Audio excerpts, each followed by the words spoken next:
Olá, hoje o RDTV recebe o secretário de Agricultura Familiar e Assuntos Fundiários de Mato Grosso, Suelme Fernandes, para falar sobre a estrutura no estado relacionada à pasta, também projetos, eleições 2018, entre outros assuntos. Secretário, muito obrigada pela sua presença aqui no RDTV. Eu que agradeço, já vim aqui por várias vezes, eu acho que já tem aqui quase 10 anos, não sei, uns 5, 6 anos pelo menos, e eu tive a grata satisfação de participar por vários momentos aqui, desde quando eu era secretário municipal aqui em Cuiabá, e é sempre um prazer poder retornar nessa casa. Bom, nós estamos ao vivo pelo RD News, pelo Facebook do RD News, e as pessoas vão poder então participar e também trazer as suas perguntas. Nós vamos iniciar, secretário, falando um pouco aí dos trabalhos junto à sua pasta, que assim, o senhor esteve, por exemplo, levando aí equipamentos em todo o estado, né? Todo o estado teve aí alguma cobertura da secretaria? Como Sim. é que foi Nós esse balanço? atendemos agora, fechando os primeiros 3 anos, quase 3 anos e meio do governo, nós temos ações concretas em 132 municípios do estado de Mato Grosso.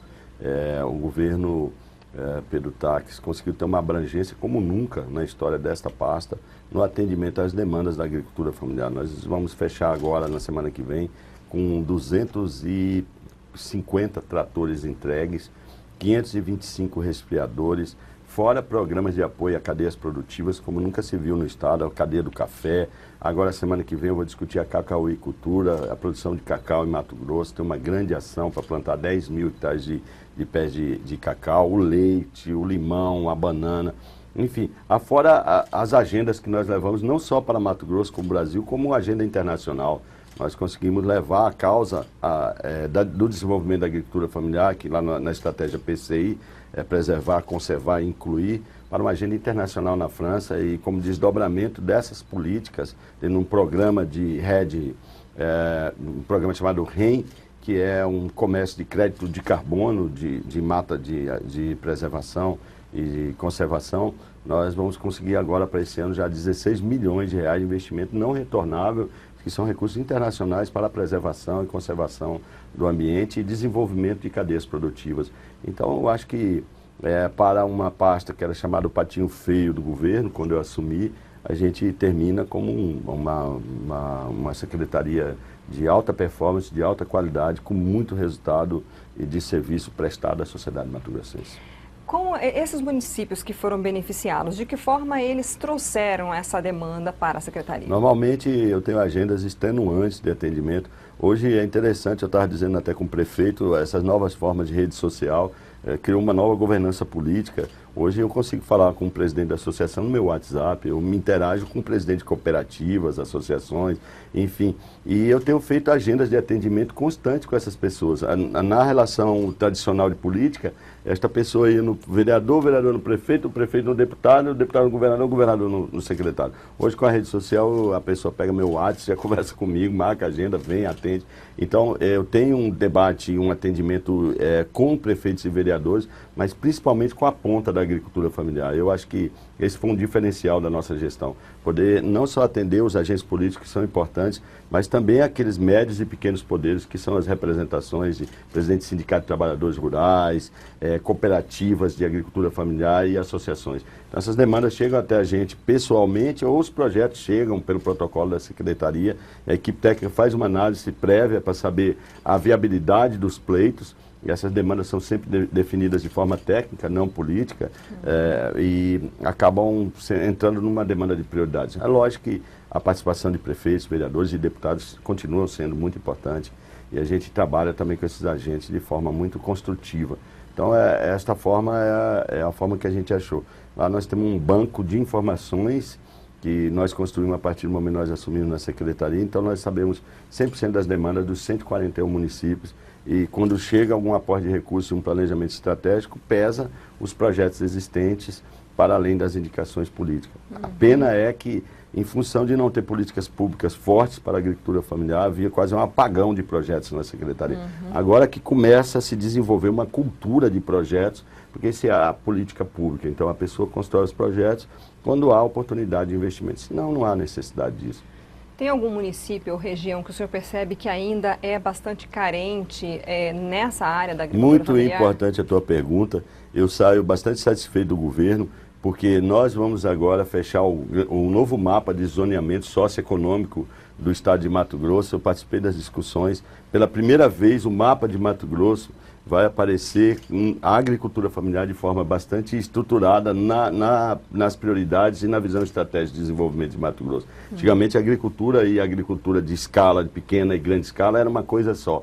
Através da nossa discussão com a CEPLAN, hoje o mapa aparece de forma diferenciada e distinta, grandes cadeias, pequenas cadeias. Ou seja, Mato Grosso tem ali no eixo da 163, Mutum, Sinop, um grande eixo de desenvolvimento das grandes cadeias. Na região sul, ali mais notadamente Rondonópolis, Primavera, Campo Verde, Quitiquira, tem uma mancha de desenvolvimento de agronegócio, mais algum outro tipo de representação ali no Água Boa, Chavantina, de grandes cadeias. O resto, amiga, é tudo agricultura familiar. Então, quer dizer, nós estamos revelando um Mato Grosso imperceptível até então.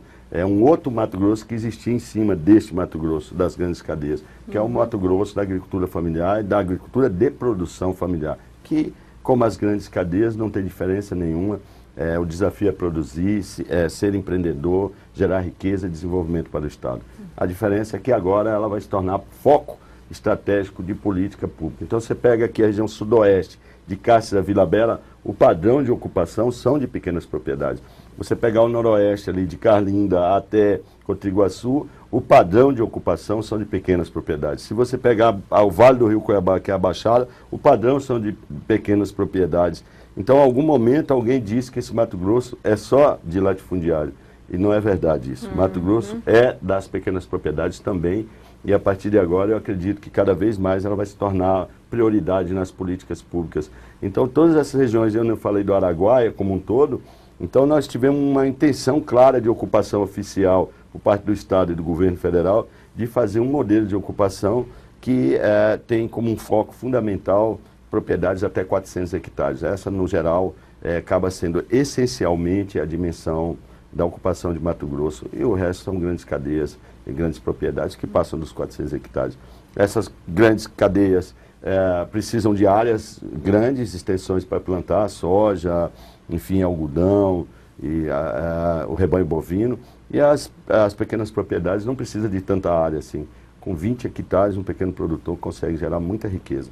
1 hectare de maracujá, a pessoa pode desenvolver até R$60 mil de lucro por ano. Olha só. 1 hectare de café pode gerar até, para o produtor, aproximadamente R$12 mil de lucro por mês. Então, a diferença é que ela tem mais distribuição de renda e ela tem muito mais retorno, às vezes, para o desenvolvimento dos municípios, porque as grandes cadeias ela tem um perfil mais de concentração econômica. Não querendo, de alguma forma, discriminar, porque eu acho que as grandes cadeias contribuem muito com o desenvolvimento do Estado, é muito importante, mas chegou a hora de Mato Grosso assumir um grande compromisso com as pequenas propriedades e nós já começamos a fazer isso. São áreas diferentes, na verdade, né? Porque Mato Grosso ele é bastante conhecido por ser um grande exportador, um grande produtor de commodities, né? E a agricultura familiar é que põe a comida na mesa efetivamente, né? Então, todos esses projetos que a Secretaria encampou, né? Que o senhor falou que houve todo esse crescimento, essa valorização.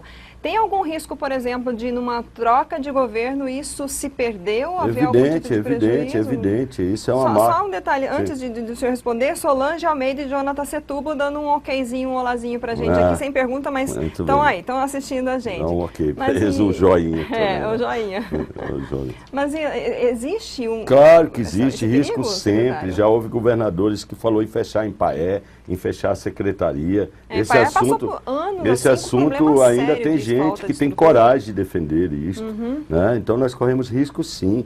Esta invenção e construção deste objeto de política pública e agricultura familiar é uma construção do governo Pedro Taques. Eu não sei se um outro governo terá a mesma garantia. A sociedade precisa, nós vamos passar por um processo eleitoral, nós precisamos pôr isso na balança.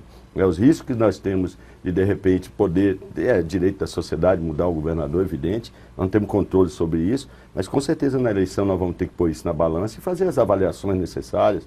sobre todas as políticas que foram desenvolvidas pelo governo, não só pela agricultura familiar. Mas riscos sempre existem. Já houve governos que disseram que não existia agricultura familiar em Mato Grosso, já houve governos que falaram em fechar em Impaé, né? O governador não só fechou, como ampliou os investimentos na Impaé, ele não só não deixou fechar a CEAF, como disseram na transição à antiga CEDRAF, como ela redefiniu o papel dela para cumprir uma ação estratégica no desenvolvimento da agricultura familiar. Falar agricultura familiar não é assistencialismo, não é subsistência. Nós estamos falando uma aposta de desenvolvimento estratégico para o futuro de Mato Grosso, porque nós precisamos diversificar a produção, nós somos refém do mercado internacional. Diversificar a produção é garantia de equilíbrio e desenvolvimento sustentável econômico do Estado.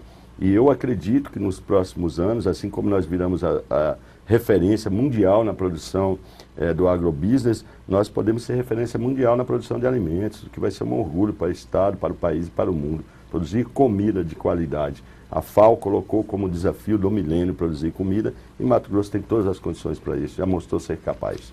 Mais um joinha aí do Silvio Miguel. Reuque Capistrano, comentando aqui, melhor gestão. Juliana Scarcelli, também colega, né, de profissão, dando um alôzinho, umas palminhas aí pra gente, secretário. E o Matheus Oliveira Leal quer saber aqui, está pedindo para falar sobre agricultura familiar em Poxoréu. Poxoréu, minha cidade. É até covardia falar de Poxoréu. Poxoréu, ajudamos muito Poxoréu. Poxoréu é uma economia que saiu do garimpo e está se transformando na agricultura familiar. Nós vamos entregar agora, semana que vem, um caminhão e mais um trator para Poxoréu. Já entregamos 3 tratores, a feira está reformada, vai ser entregue a feira para o município. Não é? Já entregamos já uns 8 resfriadores, fizemos uns 35 tanques de piscicultura. Entregamos um veículo para a secretaria, entregamos outro veículo para a secretaria, colocamos equipamentos na secretaria. Enfim, não só Poxoréu por ser meu município, mas todos os municípios que foram apontados pelo internauta, nós teremos algum serviço. Não sei se eu vou lembrar de todos, mas nós estamos em 132 municípios do estado de Mato Grosso. Olá, João Marcos Ribeiro também com a gente aí. Secretário, quanto à questão de recursos para essa secretaria, né? Eu gostaria que o senhor explicasse para o internauta, então, porque a gente vê, assim, um grande movimento de investimentos. O senhor falou em trator, foi entregue resfriador de leite, teve investimento, né, nas cadeias.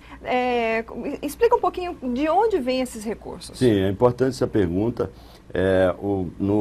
Em 2016 para 2017 foi aprovado uma lei específica pela Assembleia, que eu agradeço aos deputados, sempre foram grandes amigos da agricultura familiar, uma destinação de 7 a 10% do FETAB para a agricultura familiar.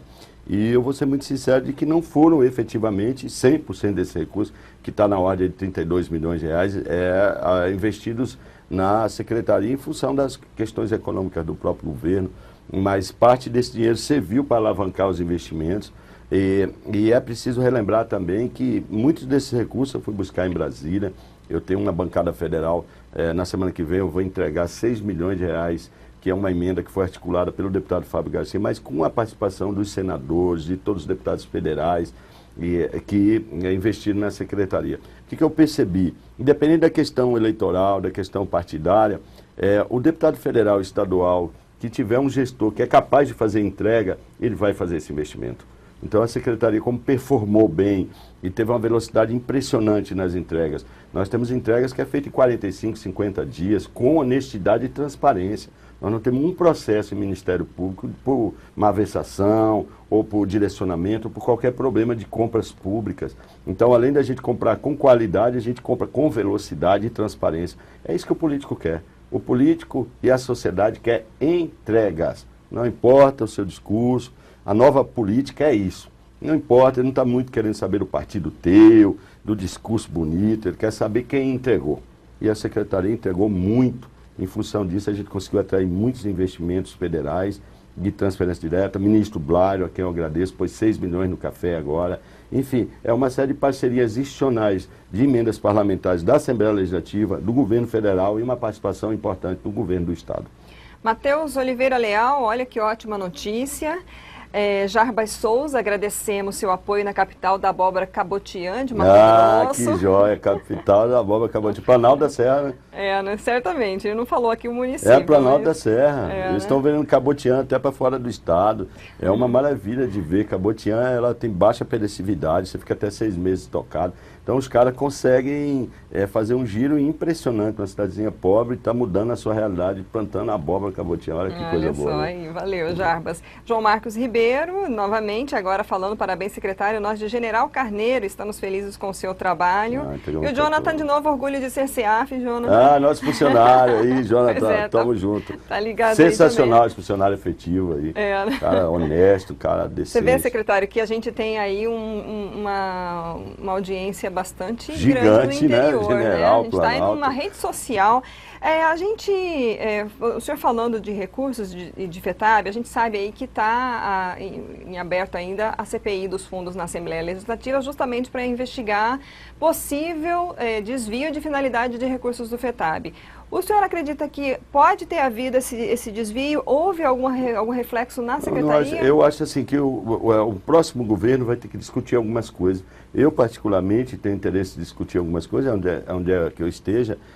Mato Grosso, em 98, com o Dante de Oliveira, criou alguns fundos importantes. FACS, Fundo de Apoio à Cultura da Soja, criou o FABOV, Fundo de Apoio à Bovinocultura, que são fundos para estruturar as cadeias em 98. Eu acho que está na hora de Mato Grosso pensar num fundo de apoio à agricultura familiar para atender exclusivamente a agricultura familiar. Esses fundos foram importantes, alavancaram o desenvolvimento dessas cadeias. Só ano passado eu acho que isso girou em torno de 1 bilhão e 700 milhões de reais, que os sindicatos e entidades fazem gestão desse recurso para apoiar as cadeias produtivas, desenvolver pesquisa, enfim, e uma série de outras atividades. Eu acho que está na hora de Mato Grosso, assim como o Dante em 98 criou estes fundos, pensar num fundo específico para a agricultura familiar, para a gente alavancar a fruticultura. É um sonho antigo do setor da agricultura familiar e eu vou defender isto no processo político eleitoral, que seja na condição de militante, que seja na condição de candidato, ou como operador da política, ou como cidadão comum. Eu acho que chegou a vez da agricultura familiar, de fato, ter um investimento pesado para que possa criar uma nova etapa de desenvolvimento no estado de Mato Grosso. Que eu tenho dito que chegou a hora e a vez da agricultura familiar. Precisamos agora consolidar esses investimentos de fato. Mas não acho que a CPI vai ter algum tipo de dano ou desgaste para o governo em função disso, até porque a emergência do governo e a obrigação constitucional é pagar a folha de pagamento e manter alguns repasses constitucionais, educação, saúde e tudo mais. Não há nenhum tipo de ilícito nisto.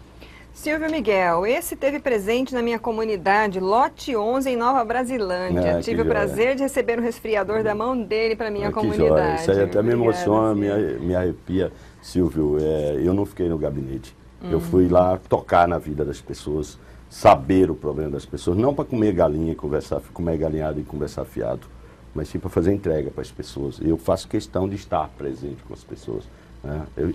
Eu acho que é o momento mais feliz do gestor, poder entregar, do político, sair do plano do discurso e entregar de fato para as pessoas. Eu acho que isso é uma realização. Muito obrigado, Silvio. Você não me deve nada. Eu não faço mais que a minha obrigação. Rocklerson Inácio de Souza, o que podemos esperar sobre o futuro da Empaer em aparelhamento e infraestrutura? Com certeza, muito boa a tua pergunta. Nós não temos a pretensão de ter resolvido todos os problemas. A Empaer precisa passar por uma reestruturação física muito grande e não só de equipamentos, mas também de veículos. Houve já uma entrega significativa de alguns veículos, só que o passivo era muito grande. A Empaer tem um histórico de 20, 30 anos. Conseguimos avançar nessa agenda, mas um segundo governo, ou um outro governo, ou o segundo governo do governador, do qual acredito, tem a obrigação de começar a reparar. E eu digo que aquele assunto que eu tratei antes do fundo específico para a agricultura familiar vai garantir com que a gente planeje e estrutura esse órgão de assistência técnica tão valoroso e tão importante. Só para lembrar a importância histórica da Empaer, a Empaer que introduziu a cultura da soja aqui em Mato Grosso na década de 70, quando ninguém acreditava no cerrado, que foram os primeiros experimentos de algodão, os primeiros experimentos praticamente dos commodities que a gente exporta hoje, passaram pelo crivo da Empaer. Então ela é uma mola propulsora chave, é uma engrenagem chave no desenvolvimento do Estado. Já deu uma melhorada muito neste governo, chamou novos concursados, o salário melhorou dos funcionários. A sede nova já não é da sua pasta. Não é da minha pasta, é da minha pasta. Assim, é um assunto não resolvido. Infelizmente, na minha agenda de de demandas que precisava ser resolvida, eu não consegui resolver isto, o gestor não consegue resolver tudo. Nós fizemos uma licitação, a empresa que ganhou não tinha condições de tocar, eu reabri a licitação. Quando eu reabri, as planilhas estavam defasadas, eu perdi um tempo, estou perdendo um tempo enorme para refazer as planilhas, mas eu, estando na pasta ou não, eu tenho certeza que essa obra começará ainda no governo Pedro Taques, antes de terminar o ano. Pelo menos isso, para um dinheiro que se dizia perdido quando eu assumi, a gente conseguiu dar uma manutenção básica, atualizar os projetos que eram muito antigos, isso é da época do Jonas Pinheiro. E dos quase 20 milhões de reais que eu achei nas gavetas, talvez esses 5 milhões seja o único que eu não vou conseguir gastar, não por incompetência e falta de determinação, justamente porque às vezes a licitação traz algumas coisas imprevisíveis que nós não controlamos. Márcia Ribeiro, orgulho de ver um secretário com tantas evidências de trabalho, transparência, seriedade nessa pasta. E o Claudemilson Oliveira de Souza, tudo de bom, vizinho, dando um alô aí. Aí, Claudemilson. Muito bem, estamos juntos aí. Secretário, bom, a gente acho que já tem uns 20 minutos de bate-papo aqui, ainda temos mais um tempinho antes da gente encerrar e o pessoal mandar mais pergunta. Bom, agora partindo para futuro, né, para projetos, né, o senhor está pretendendo deixar a secretaria, vai se candidatar à eleição, nessas eleições? Sim, eu na semana que vem me descompatibilizo, a legislação diz no dia 7, mas a gente fez um combinado com o governador e saímos todos juntos na semana que vem. Nós vamos sair com uma maior entrega da história dessa secretaria. Vamos entregar 101 trator na saída, vamos entregar 18 caminhões de apoio à agricultura familiar e 300 barracas de feiras. Então eu vou sair em grande estilo, com a sensação de que eu fiz o meu melhor. Talvez não resolvi todos os problemas, mas com certeza a gente deixou a nossa marca, a nossa história. Quero me colocar à disposição do processo político, do governador, dos agentes políticos, para tentar pensar num projeto como pré-candidato a deputado estadual. Acho que até pagar a garantia de que a gente não retroceda nas coisas que nós construímos e que a agricultura familiar precisa, há necessidade de ter agentes políticos verdadeiramente comprometidos com esta causa, com esta bandeira. Então a minha intenção é de fazer um debate com a sociedade e me apresentar como um pré-candidato para poder construir esse projeto lá no chão, na planície, com todo mundo, dialogando com as pessoas e podendo fazer uma avaliação se tudo que eu fiz nesses 5 anos de vida pública deixar algum resultado, um feedback positivo. É as urnas que vai dizer, é o processo eleitoral. Eu acho que é a bacia das almas, né? Eu acho que quando o agente político verdadeiramente vai passar pelo teste maior da sua validação enquanto agente político. Se tudo que ele fez vai dar algum resultado na consolidação de um projeto político, né? Se isso não acontecer, é evidente que ele tem que rever os seus caminhos e as suas prioridades, né? Então, inevitavelmente, talvez não fosse esse só o caminho que eu tivesse que seguir, mas acho necessário para garantir a nossa agenda de futuro da agricultura familiar e nem um passo a menos, nem um passo atrás do que já foi construído, e na perspectiva de continuar construindo novos projetos importantes para essa pasta. Para que nenhum maluco tenha a ideia de querer fechar mais essa secretaria, nunca mais na história do Estado. É para isso que eu quero me apresentar como pré-candidato. O Guilherme Henrique, dando lá para a gente aí, quem assume a pasta, secretário? Já tem isso o nome? É uma definição que o governador vai tomar, né? A gente não sentou ainda para falar sobre isso. Já temos alguns desenhos já definidos internamente, né? Mas não tenho dúvida que quem o governador escolher vai ser com a responsabilidade, com o compromisso que a gente manteve de transparência, de ética na política. Para se ter uma ideia, eu só estou falando em pré-candidatura na reta final da gestão. Eu nunca sentei na secretaria para discutir, fazer acordos eleitoreiros. Eu nunca usei a secretaria como balcão de negociação, nem para fazer caixa 2 e nem para fazer conchavo político. Toda a minha discussão com a agricultura familiar foi no interesse público. É lógico que se houver resultados positivos e manifestações favoráveis, vai ser muito mais pelo resultado de um trabalho prestado ou de uma parceria, de uma construção coletiva, do que propriamente a utilização indevida da máquina, como historicamente se fez nessa secretaria e em outras pastas. Então eu tentei me preservar de forma ética deste debate para que não contaminasse a boa intenção da Secretaria em desenvolver políticas públicas. Então, só a partir de agora que eu já admito falar em pré-candidatura, e praticamente eu estou há uma semana de abandonar a pasta. Bom, e nessa pré-candidatura o senhor sai com apoio ao governo Pedro Taques, se ele se candidatar à reeleição? Não há dúvida. Nós temos um alinhamento bom. Eu acho que o governo Pedro Taques é um governo de realizações, é um governo de muitos resultados para a sociedade. Se a gente for fazer um balanço sincero das entregas que houveram, não só da minha pasta, como as entregas na infraestrutura, na segurança pública, na educação, nos compromissos com os funcionários públicos e uma série de outras agendas foram cumpridas de forma muito corajosa e a muito custo por parte do governador. Eu acho que isso dá o direito dele de pleitear um segundo mandato e eu sou um construtor de primeira ordem desse projeto, estarei junto, marchando para a construção desse projeto, até porque faz parte dele. Secretário, teve um assunto só que eu pautei aqui para a gente conversar e com as perguntas dos internautas eu acabei me esquecendo de tratar com o senhor, mas é a questão de regularização fundiária. A gente sabe que existem, assim, muitas famílias de pequenos, né, proprietários, agricultores, enfim, que não têm ali o título da sua terra. E vocês iniciaram esse trabalho, sim, mas acho que ainda falta muito, né? Sim. Como é que está essa questão? Sim, o assunto de regularização fundiária não tem muita mágica, mas o Intermate tem cumprido seu papel de forma exemplar. Nunca o Intermate teve tanta presença de pequenos produtores e presidentes de associação. Houve presidentes de Intermate no passado que dizia, quando os trabalhadores estavam lá, de que o Intermate estava fedendo, porque não tinha nenhum compromisso com gente trabalhadora. Não é?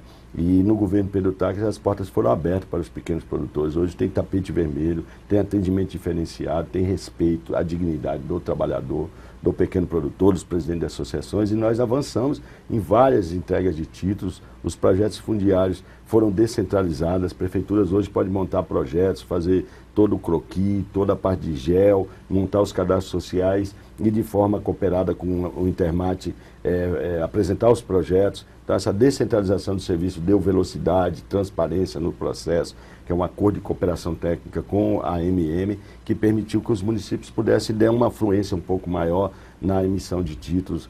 E o Intermate já despachou uma quantidade muito significativa de títulos, eu não consigo falar sobre isso, mas é uma agenda que com certeza merece, lógico, muito mais investimento e prioridade, mas que ela deixou de ser aquela agenda embargada e sem futuro do governo que ninguém acreditava. Hoje o Intermate, além de ser um órgão transparente, conduzido pelo Cândido Teles de forma brilhante, ele é um órgão que consegue fazer entregas não só para os grandes proprietários, mas também para os pequenos produtores. Eu próprio participei de várias entregas de títulos e, de sorte, o governo federal também começou a ter uma outra visão sobre a regularização fundiária. O ministro Blairo veio agora em Ubiratã entregando títulos. Eu acho que nós estamos em uma outra etapa em que a gente entende a terra como uma oportunidade de empreendedorismo e desenvolvimento econômico, não a terra como um bem alienado e que a pessoa tem que ficar na economia de pobreza sob o risco dele ter que vender depois. A gente vai deixando com que a agricultura familiar não se desenvolva. O passo inicial de acesso ao crédito é a propriedade, o direito à propriedade. Então, nós estamos rompendo aquela visão de alienação completa ou de que as terras têm que continuar sob domínio público, sob o risco de que os pequenos produtores possam vender. Esse risco existe em qualquer regularização fundiária para as pequenas, médias e grandes cadeias.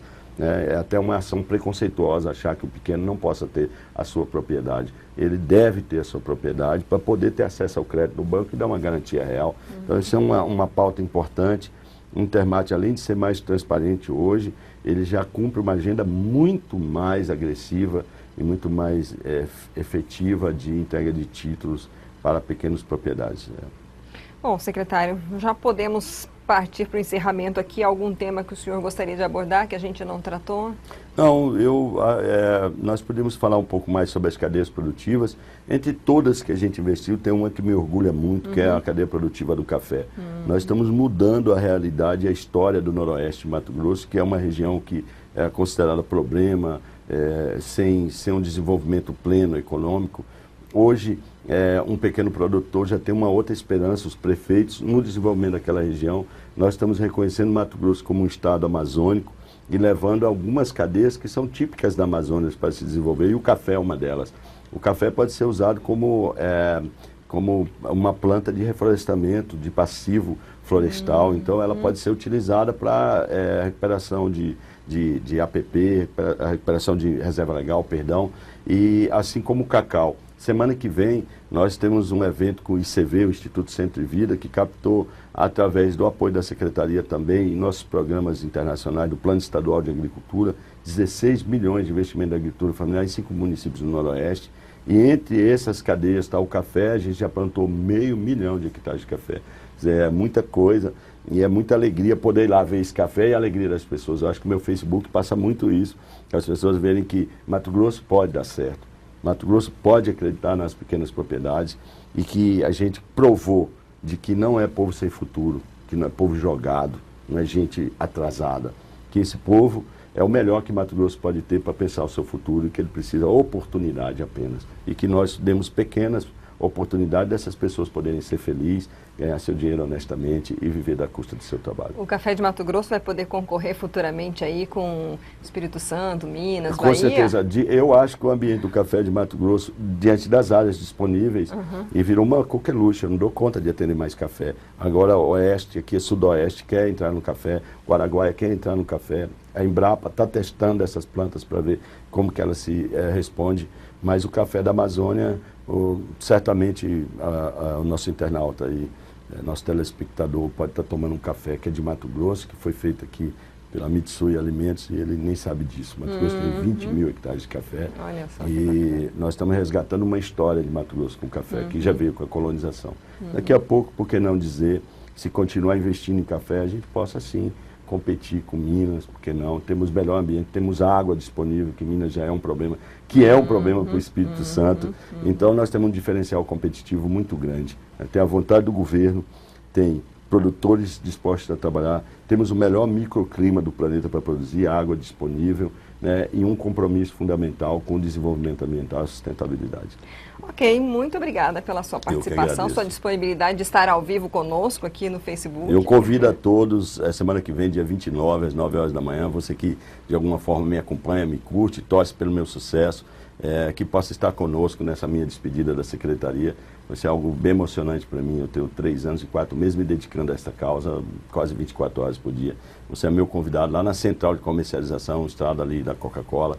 Nós vamos entregar 101 tratores, 18 caminhões, 300 barracas e vamos fechar essa etapa nossa como gestor da Secretaria de Estado, todos convidados. Obrigada, secretário. Eu que agradeço. Nós conversamos hoje com o secretário de Agricultura Familiar e Assuntos Fundiários de Mato Grosso, Suelme Fernandes. Falamos aqui sobre os investimentos da secretaria na área em todo o estado. Ele afirmou aqui que 132 municípios foram beneficiados. Sobre a aplicação de recursos do FETAB, falamos um pouco de todos os incentivos que a secretaria faz nas áreas do leite, do café, do cacau em Mato Grosso, sobre a regularização fundiária em si e sobre projetos políticos para as próximas eleições de 2018. Então essa entrevista que você acompanhou ao vivo também fica disponível no site RD News, lá no destaque do RDTV, no YouTube, no canal do YouTube também. E, novamente, mais tarde a gente vai publicar a entrevista gravada aqui no Facebook. Você pode curtir e compartilhar, ajudar a divulgar aí essas notícias para todo o interior, principalmente do estado. Obrigada pela audiência e até a próxima.